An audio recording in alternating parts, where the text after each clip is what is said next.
ॐ पार्थाय प्रतिबोधितां भगवतां नारायणेन स्वयं व्यासेन ग्रथितां पुराणमुनिना मध्ये महाभारतम् अद्वैतामृतवर्षिणीं भगवतीम् अष्टादशाध्यायिनीम् अम्ब त्वामनुसन्दधामि भगवद्गीते भवद्वेषिणीम् नमोऽस्तु ते व्यासविशालबुद्धे फुल्लारविन्दायतपत्रनेत्र येन त्वया भारततैलपूर्णः प्रज्वालितो ज्ञानमयप्रदीपः श्रीपरमात्मने नमः। अथ षोडशोऽध्यायः।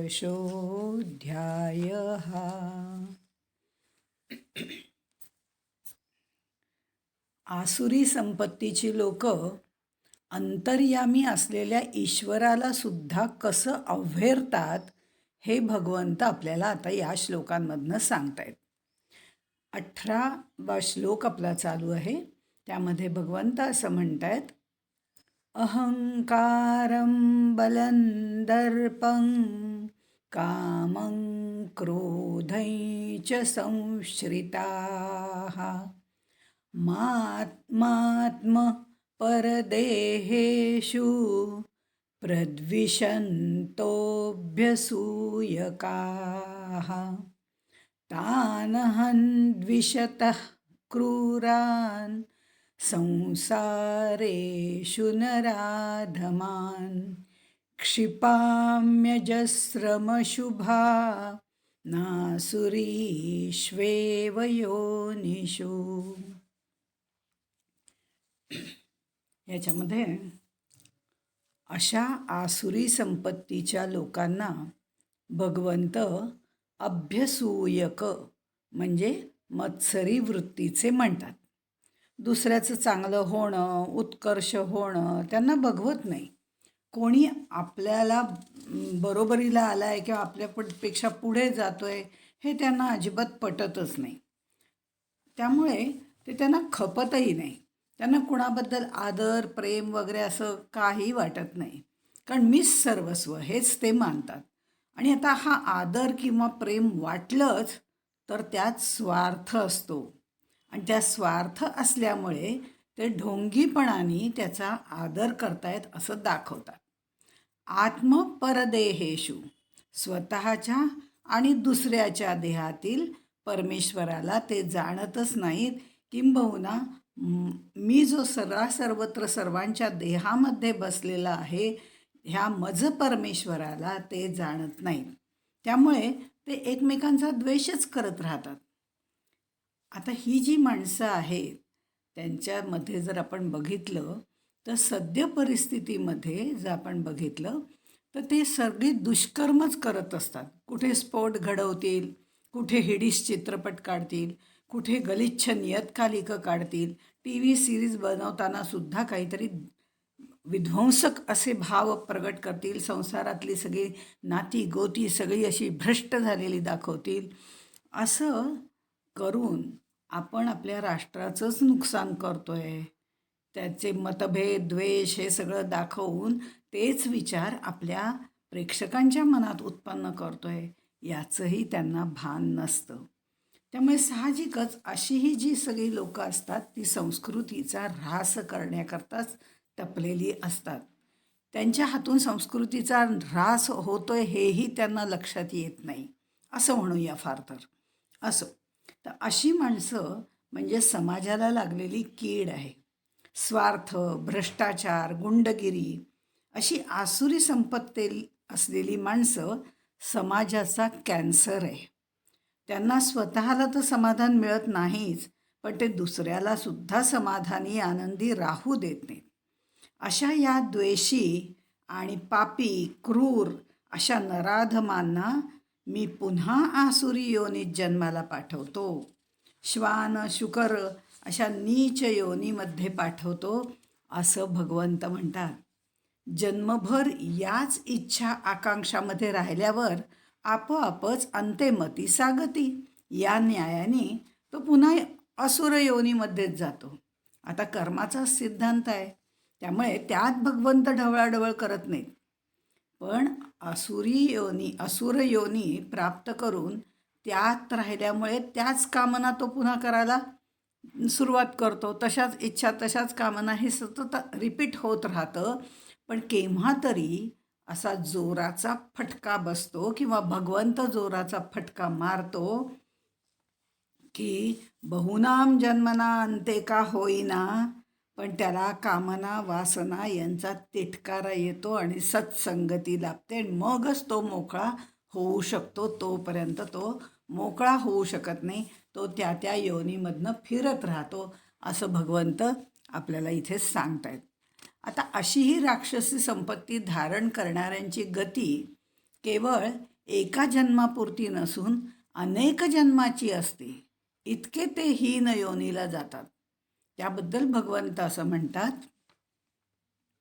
आसुरीं योनिमापन्ना मूढा जन्मनि जन्मनि मां प्राप्यैव कौन्तेय ततो यान्त्यधमां गतिं. अर्जुना, हे मूढ पुरुष जन्मोजन्मी आसुरी योनी प्राप्त करून मला न प्राप्त होता अधमगतीलाच म्हणजे घोर नरकामध्ये जातात. आता यांच्या मनावर असे तामसी संस्कार झालेले असतात, त्यामुळे ती लोक अधोगतीला जातात, अधम आणि निकृष्ट योनीमध्ये जन्म घेतात.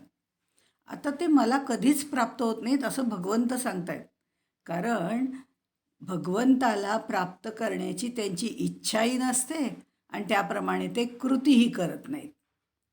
आता हे सगळे श्लोक जर आपण बघितले तर कुठेतरी आपलाच फोटो काढलाय की काय असंही वाटतं. कारण मनुष्यामध्ये सुद्धा आसुरी आणि दैवी दोन्ही संपत्ती असतात.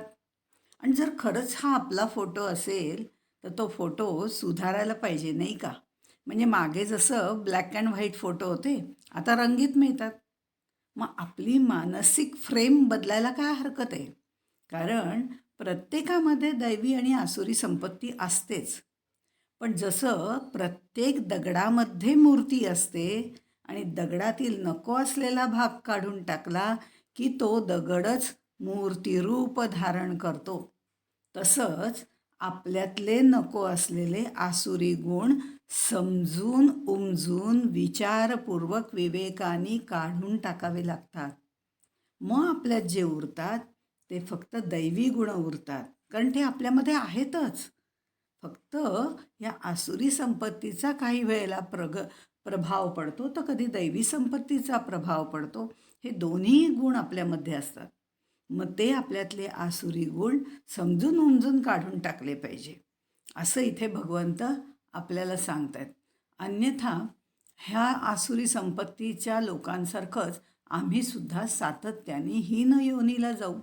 तसं जाऊ नये म्हणून भगवंत हे सगळं आपल्याला सांगतायत. आता हा मानव इतका अधपतित का होतो, तर ते केवळ आसुरी संपत्तीमुळे असं भगवंत आपल्याला पुढच्या श्लोकामध्ये सांगतायत. कारण ही भोगाकडे वृत्ती असते ना, संग्रहाकडे वृत्ती असते आसुरी लोकांची. त्यामुळे आता भगवंत असं सांगतायत, त्रिविधं नरकस्येदं द्वारन्नाशनमात्मनः कामः क्रोधस्तथा लोभस्तस्मादेतत्त्रयं त्यजेत्. काम, क्रोध, लोभ हे 3 प्रकार आसुरी संपत्तीचे सगळ्यात महत्त्वाचं मूळ आहे. मग त्यातनं पुढे दंभ, दर्प, अभिमान वगैरे हे सगळे येतात. पण काम, क्रोध, लोभ ही नरकाची 3 द्वारं आहेत असं भगवंत म्हणतात. कारण सगळ्या अनर्थाचं हे मूळ आहे.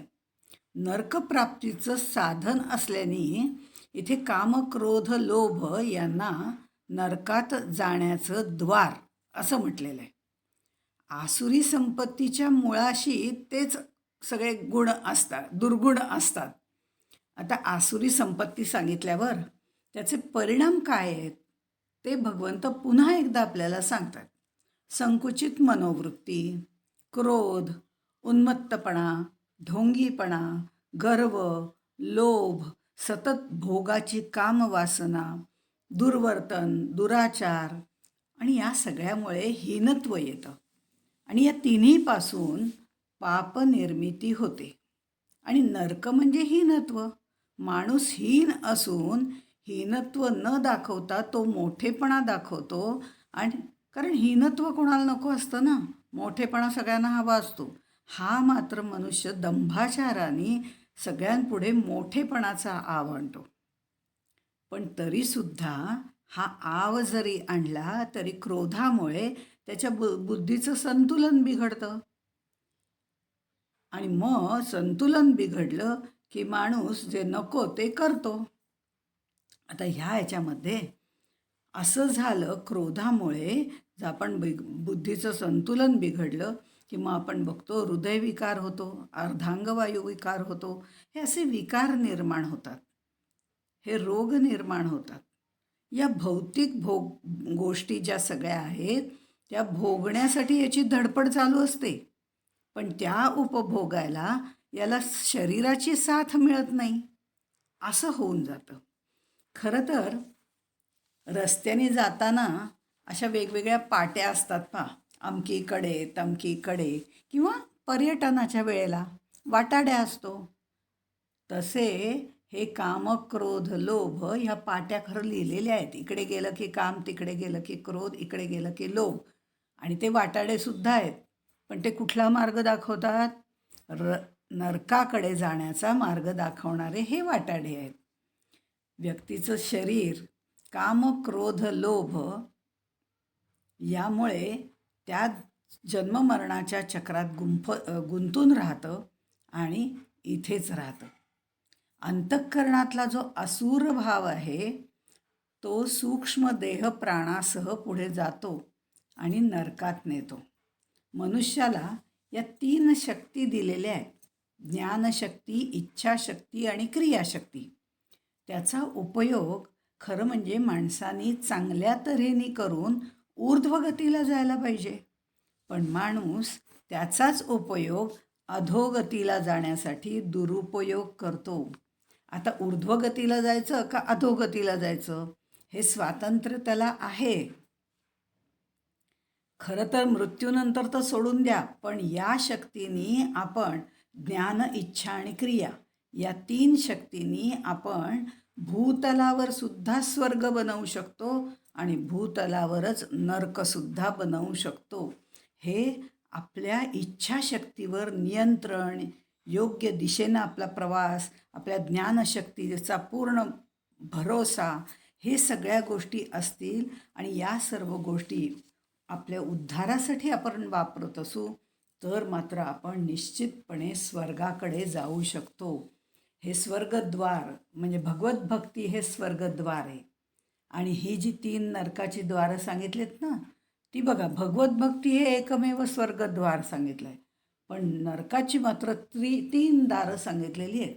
हे तिथं ट्रॅफिक जरा जॅम होत असावा म्हणून तसं सांगितलं असावं. तिथे मात्र 3 द्वार आहेत. आता हे बघा, आपण इथेच आपल्या उद्धारासाठी वापरला तर इथेच स्वर्ग आपण निर्माण करू शकतो असं म्हटलं.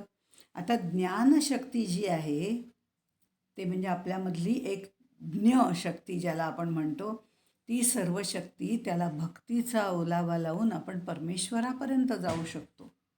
पण हेच ज्ञान ज्याला बहुधा ज्ञान म्हटलं जातं, ते जे ज्ञान आहे ते आपण चोरी करणं, स्फोट घडवून आणणं याच्यासाठी सुद्धा ज्ञान लागतंच बरं का. ठराविक अंतरावर, ठराविक ठिकाणी, ठराविक वेळेला स्फोट घडवून आणायचं, ती सगळी क्रिया जे ते नियंत्रण आहे ते ठेवायचं, यासाठी सुद्धा बुद्धियुक्त ज्ञान लागतंच की. पण हे ज्ञान घातक आहे. पण भक्तियुक्त ज्ञान, परमेश्वराच्या नवविधा भक्तीने प्रवास करण्याचं ज्ञान, हे मात्र स्वर्गात नेऊन पोचवणार आहे. म्हणजे ज्ञान कसं वापरायचं हे आमच्यावर अवलंबून आहे. इच्छाशक्ती, आम्ही चांगल्या इच्छा करणं आणि आम्ही वाईट इच्छा करणं हे आमच्याच हातात आहे. तसंच क्रियाशक्ती जी आहे ती सुद्धा क्रिया करताना चांगल्या क्रियांसाठी वापरायची का वाईट क्रियांसाठी वापरायची, म्हणजे समाजकार्य, निष्काम कर्म यासाठी वापरायची. राजकारण, समाजकारण, देवकारण हे समर्थांनी केलेलं आहे, पण ते सुद्धा निष्काम कर्मयोगाने केलेलं आहे. त्यामुळे ही क्रियाशक्ती त्यांनी चांगल्या दृष्टीने वापरलेली आहे. मग तशी क्रियादृष्टी आपण चांगल्या पद्धतीने वापरायची का खून, मारामाऱ्या, दरोडे हे करण्यासाठी वापरायची, हे आमच्याच हातात आहे. म्हणजे इच्छाशक्तीला सुद्धा मोकाट सोडून चालत नाही. इच्छाशक्ती, ज्ञानशक्ती, क्रियाशक्ती याच्यावरती आपण कंट्रोल म्हणजे नियंत्रण ठेवलं पाहिजे, हे निश्चित आहे. आता आसक्तीमुळे आपल्या इच्छा वाढत जातात, कामना निर्माण होतात. स्त्री पुरुष संबंध हा सुद्धा काम, पण तो आवश्यक जरूर आहे. आपली समाजधारणेसाठी तो आवश्यक आहे, पण त्याचा अतिरेक हा वाईटच आहे. इच्छा पूर्ण झाली की लोभ वाढतो, मग तो धनाचा असो नाही तर अन्य गोष्टींचा असतो. आणि मग हा लोभ वाढला, मोह वाढला की तो ईश्वरापासून दूर नेतो. क्रोध तर वाईटच आहे. अशी ही नरकाची द्वारं पूर्णतः सत्यानाश करतात, असं भगवंतांना आपल्याला सांगायचं आहे. त्यामुळे काम, क्रोध आणि लोभ ही जी 3 द्वारं आहेत त्या द्वारांपासनं आपण दूर राहिलं पाहिजे, हे तितकंच खरं आहे. दैवी संपत्ती धारण करायला हवी, हे महत्त्वाचं आहे. आणि ती का धारण करायला हवी? दैवी संपत्ती धारण करण्याचं महत्त्व काय आहे? आता काम, क्रोध, लोभ रहित राहण्याचं काय महत्त्व आहे ते महात्म्य भगवंत आपल्याला इथे सांगतायत. ते असं म्हणतात, एतैर्विमुक्तः कौन्तेय तमोद्वारैस्त्रिभिर्नरः आचारत्यात्मनः श्रेयस्ततो याति परांगतिम. तमोद्वार, तम म्हटलं की अंधार, आणि अंधार म्हणजे अज्ञान, अज्ञान म्हणजे देहबुद्धी, देहबुद्धीमुळे हे तमोद्वार निर्माण होतं. आणि हे कौंतेय असं म्हटलेलं आहे, कुंतीपुत्र कौंतेय, कारण हा ऋजू स्वभावाचा आहे.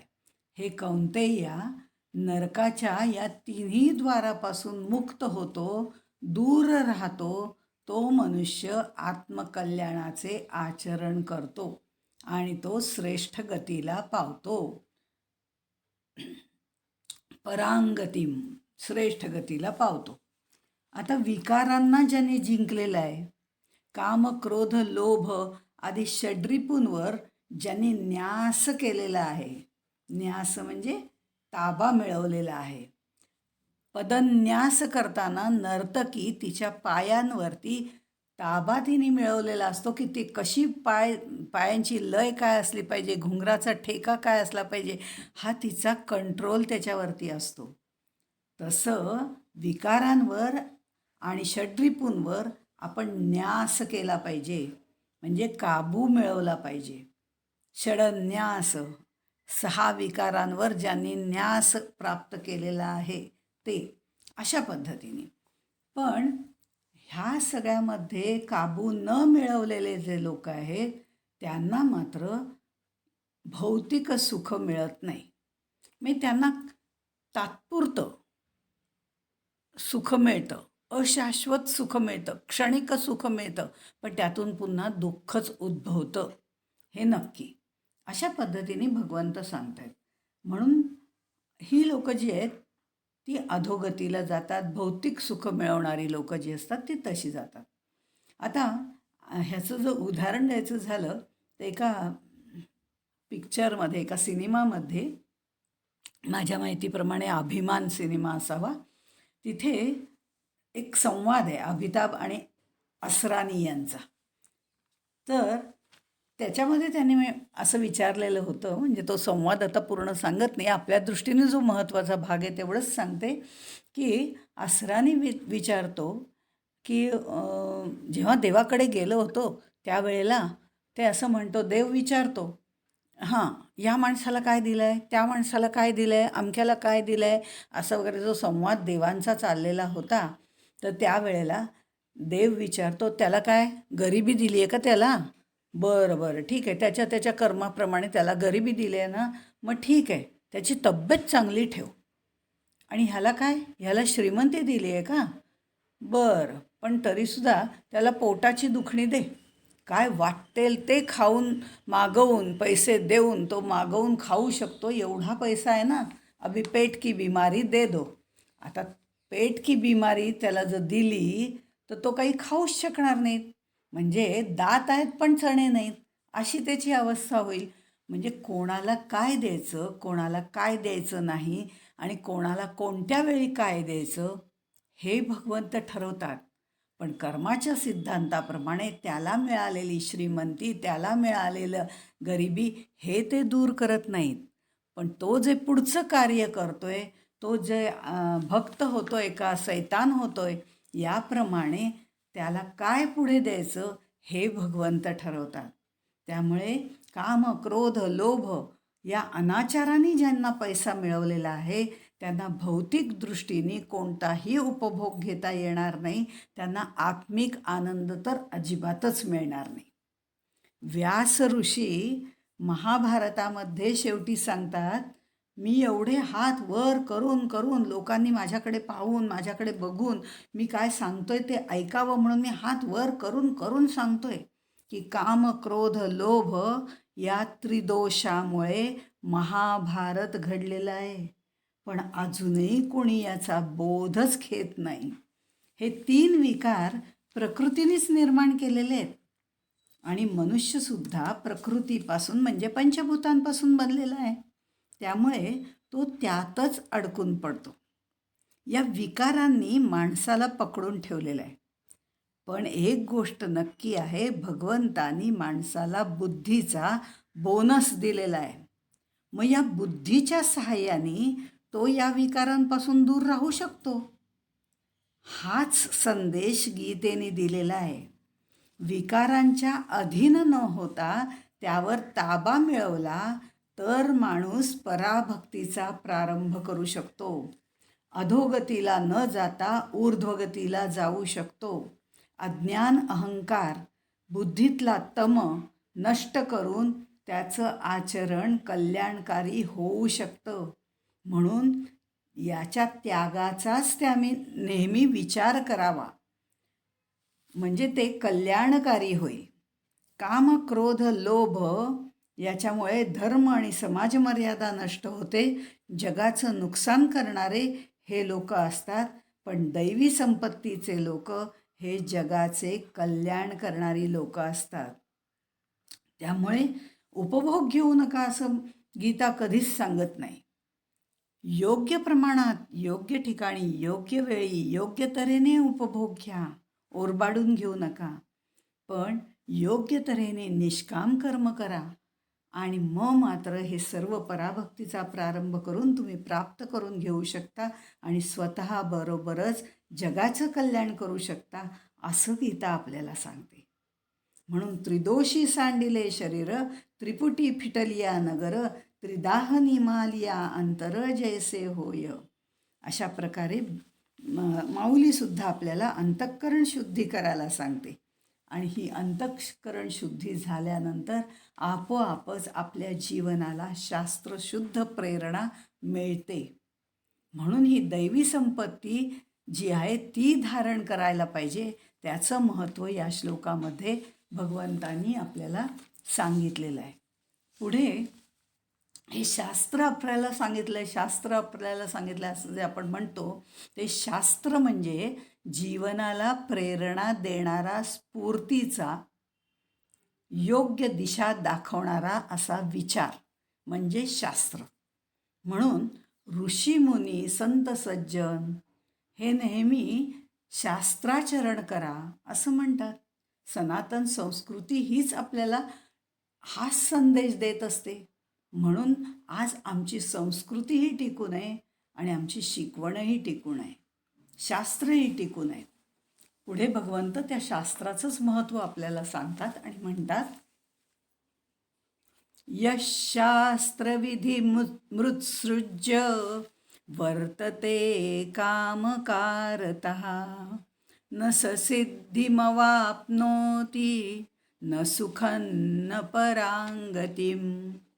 जो शास्त्राचे नियम झुगारून विषय वासनांची कास धरून वागतो त्याला कोणत्याही कार्यामध्ये सिद्धी प्राप्त होत नाही किंवा श्रेष्ठ गती, स्वर्ग, मोक्ष काहीही मिळत नाही.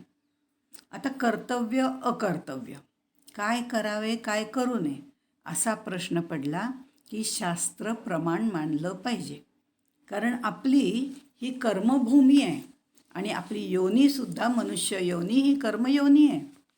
दैवी संपत्तीचा आश्रय घेऊन माणसाने निष्काम कर्मयोग आचरण करून चित्ताची शुद्धी प्राप्त करून ज्ञानप्राप्ती करून घेतली पाहिजे.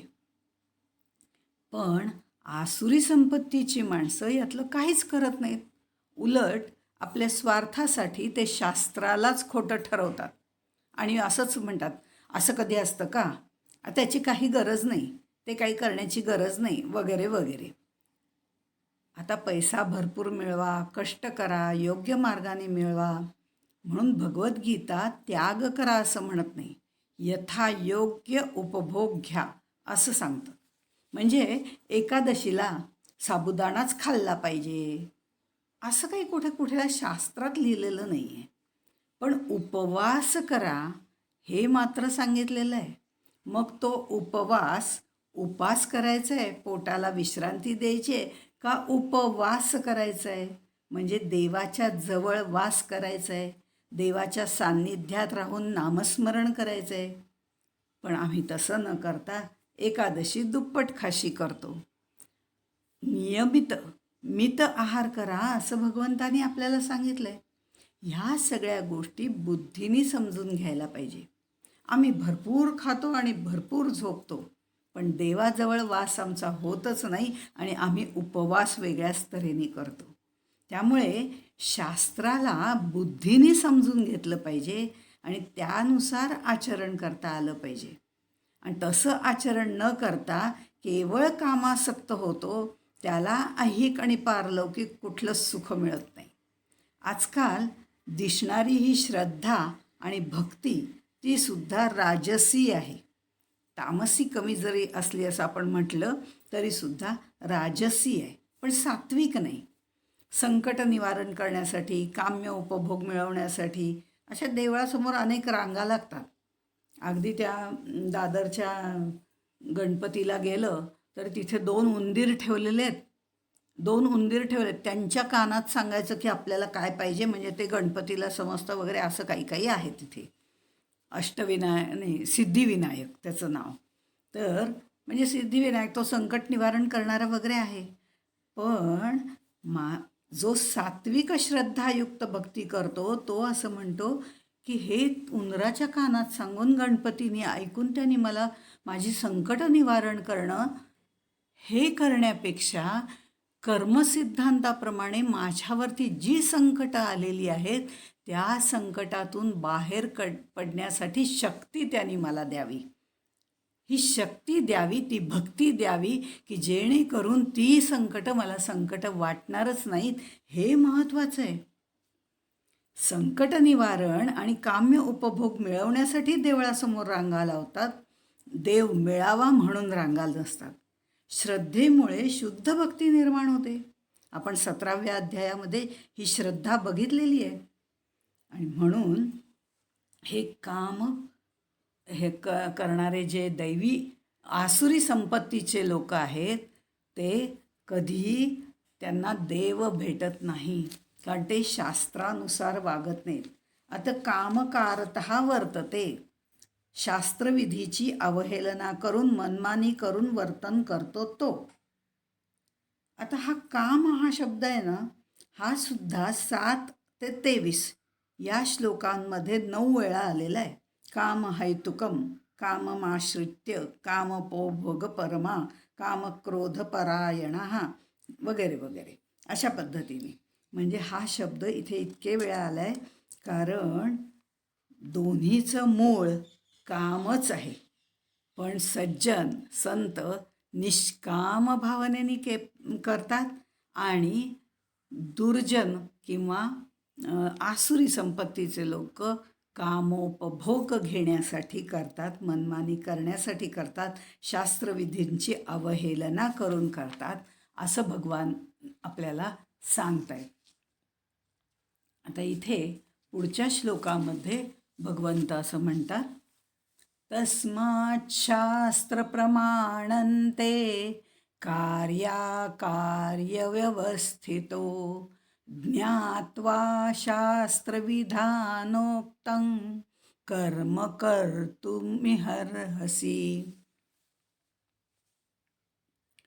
आता कर्तव्य अकर्तव्य, प्रवृत्ती निवृत्ती, कार्य कोणतं अकार्य कोणतं हे जाणून घेण्यासाठी शास्त्र प्रमाण मानलं पाहिजे. आता शास्त्रांनी सांगितलेल्या कर्माचं यथार्थ ज्ञान संपादन करून मग त्याचं आचरण करायचं, ते योग्य आहे. शास्त्र म्हणजे वेद, वेदांत, श्रुती, स्मृती काय सांगतायत हे. पण कसं असतं, आम्हाला एखादं संकट आल्यावर आम्ही शास्त्र धुंडाळायला सुरुवात केली, म्हणजे आयुष्यात कधीच केलं नव्हतं, शास्त्र बघितली नाहीत आणि आता मात्र ती शास्त्र ढुंडाळायला सुरुवात केली तर त्याच्यातच वेळ जाईल आणि ते सापडवण्यात वेळ जाईल. पण त्याच्यासाठी सुद्धा भगवंताला ह्या सगळ्या गोष्टीची कल्पना असल्यामुळे त्यांनी त्याच्याबद्दलही सांगितलं आहे. मुळामध्ये शास्त्रविधीप्रमाणे आचरण कर हे सांगितलेलं आहेच. पण समजा नाही वाचलीत शास्त्र, पण लहान बाळाला समज आलेली नसते, त्यावेळेला तो आई सांगतो त्याप्रमाणे वागतो की नाही. मग तसंच ह्या शास्त्राचं ज्ञान नसलेल्यांनी शास्त्राधार घ्यावा. कोणाचा घ्यावा? जे महाजन असतात, श्रेष्ठ लोक असतात, ते जसं वागतात तसं आचरण आपण करावं. आता दिल्लीला कोणती गाडी जाते हे 10 लोकांना विचारत बसलं तर प्रत्येकजण वेगवेगळं सांगेल. कोणी म्हणेल त्या अमक्या गाडीने जा, कोणी म्हणेल त्या तमक्या गाडीने जा, किंवा कोणी म्हणेल राहू दे ना त्याच्यापेक्षा विमानानेच जा. पण आम्हाला जर रेल्वेनीच जायचं आहे, दिल्लीलाच जायचं आहे हे जर पक्क असेल तर 10 जणांना चौकशी करत बसण्यापेक्षा रेल्वेच्या कार्यालयात चौकशी करावी, टाईम टेबल बघावं. म्हणजे आपल्याला वेळा निश्चित कळतात आणि आपल्या सोयीप्रमाणे आपल्याला गाडी निवडता येते. तसं 4 लोकांना विचारलं की मतभिन्नता आढळेल, पण शास्त्रात पाहिलं तर योग्य असेल ते निपक्षपातीपणाने आपल्याला समजेल. म्हणून शास्त्र प्रमाण मानून वाग असं भगवंत म्हणतात. आता हे असे वागत नाहीत. शास्त्र विधीम उत्सृज्य, शास्त्रविधीला सोडून वागतो तो. सिद्धीम न अवाप्नोती, त्याला सिद्धी मिळत नाही. परामगतीम न, परमगती मिळत नाही, सुख मिळत नाही. म्हणजे शास्त्रात सुद्धा उपभोग घ्यायला नाही आहे, पण तो कसा घ्यायचा आहे हे शास्त्रात सांगितलेलं आहे. मग आता शास्त्र आम्हाला जर अजून माहिती नसेल तर भगवंत सांगतायत, ज्यांचं आचरण शास्त्र विहित आहे, ज्यांनी शास्त्राचा महिमा गायलेला आहे, अशा संत महंत पुरुषांसारखं आचरण कर. महाजनो येन गतः स पंथः, त्याप्रमाणे तू आचरण कर. हे महाजन जे आहेत, जे शास्त्राचरण करणारे आहेत, विहित शास्त्राप्रमाणे वागणारे आहेत, निष्काम कर्मयोगाने मानणारे आहेत, भक्तियुक्त अंतःकरणाने जाणारे आहेत, त्यांचा पंथ गमू पंथ आनंद तो या राघवाचा. अशा पद्धतीने जा. अर्जुना, तू हे शास्त्र जाणतोयस, त्यामुळे तसं कर्तव्य पालन आचरण तुला करायला हरकत नाही, स्वधर्माचं आचरण करायला हरकत नाही. तू शास्त्र जाणतोयस ना रे.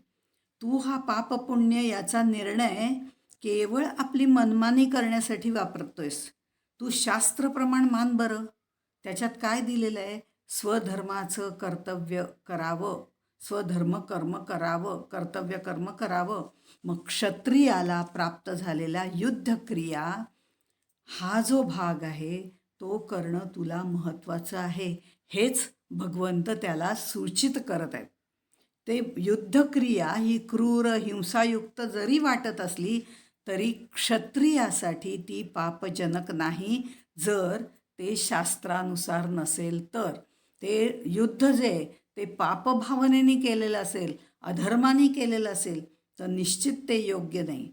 पण क्षत्रियाचा जो स्वधर्म आहे तो धर्मानी युद्ध करणं असा आहे. मग हे जर तू केलंस आणि मेलास तर स्वर्ग मिळेल आणि जगलास तर भूराज्य मिळेल, हेही भगवंतानी मागे सांगितलेलं होतं. अशा पद्धतीने म्हटलं जातं की शास्त्र म्हणेल जे सांडावे ते राज्यही तृण मानावे, जे घेववी ते न म्हणावे विषही विरुद्ध. म्हणजे वेदांनी जर सांगितलं असेल की हे राज्य तृणवत आहे, असं राज्य हिसकावून घेणं, तर ते विष घेतल्यासारखं आहे असं म्हटलेलं आहे. किंवा विष घे सांगितलं तर, शास्त्राने जर सांगितलं तर निश्चितपणे घे. पण म्हणजे शास्त्र विष घे असं कधीही सांगणार नाही. उलट विष असलेल्या विषयांपासून दूर राहा असंच सांगतं.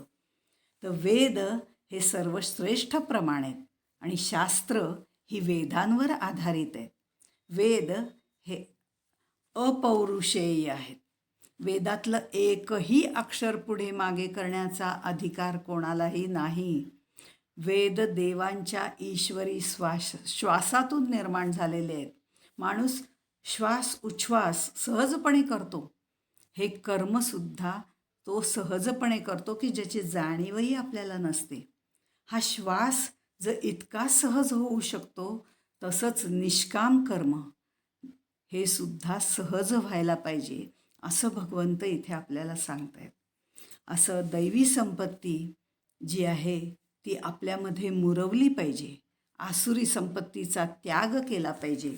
शास्त्राप्रमाणे वर्तन केले पाहिजे आणि नरकद्वाराकडे न जाता स्वर्गद्वाराकडे किंवा मोक्षाकडे वाटचाल केली पाहिजे. याची देही याची डोळा असं भगवंत आपल्याला सांगतायत आणि या अध्यायाची समाप्ती करतायत. ओम तत्सद इति श्रीमद्भगवद्गीता सुउपनिषद सुब्रह्मविद्यायां योगशास्त्रे श्रीकृष्णार्जुनसंवादे दैवासुरसम्पद्विभागयोगो नाम षोडशोऽध्यायः. श्रीकृष्णार्पणमस्तु. शुभं भवतु, शुभं भवतु, शुभं भवतु.